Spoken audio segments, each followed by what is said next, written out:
the Great Cola War, the King and the Rebel. For over a century, the battle between Coca-Cola and Pepsi has been more than a business conflict. It has been a clash of American identities. This competition is not simply about taste or market share, but about two completely different approaches to success. Coca-Cola embodies stability, continuity, and the comfort of tradition, whereas Pepsi represents challenge, movement, and the willingness to take risks. Together, they reflect a cultural tension between preserving what works and redefining what comes next. Coca-Cola built its dominance by carefully protecting its role as an American icon. From the beginning, Coke focused on permanence rather than flexibility. Its 6-ounce contour bottle was designed to feel familiar and unchanging, something buyers could recognize instantly and trust. Through images of Santa Claus, family gatherings, and national holidays, Coca-Cola tied itself to memory and ritual. Over time, this consistency became a source of immense confidence, an attitude often perceived as arrogance. When Pepsi struggled financially, Coke refused to buy its competitor 3 times, convinced that tradition, symbolism, and a guarded secret formula were enough to guarantee leadership. Pepsi, on the other hand, never had the protection of tradition. Its history is defined by survival instead of control. Faced with repeated failures and financial collapse, Pepsi was forced to listen closely to its audience. This strategy became most visible during the Great Depression, when Pepsi made a bold decision that directly challenged Coke's philosophy.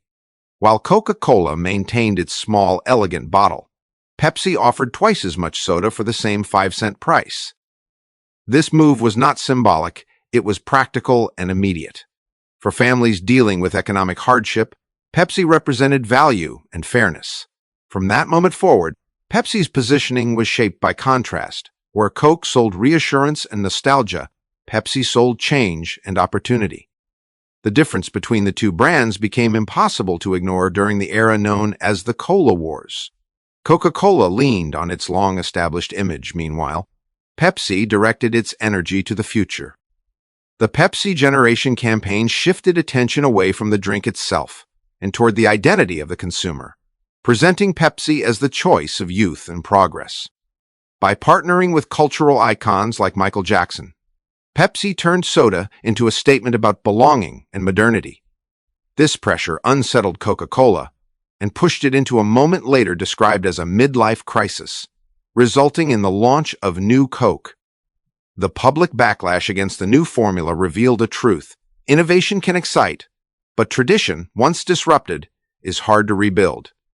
As the rivalry matured, the two companies continued to move in opposite strategic directions. Coca-Cola chose to commit to strengthening its brand image as the world's most recognizable beverage.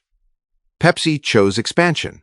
Acknowledging that carbonated soft drinks were only part of a broader habit, Pepsi diversified into snacks, drinks, and convenience foods, acquiring brands such as Lay's, Ruffles, Doritos, and Gatorade.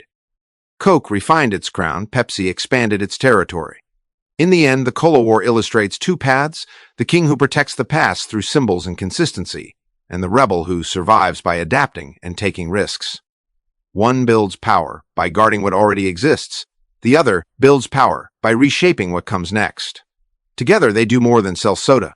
They turn identity, ambition, and belief into competing versions of the American dream.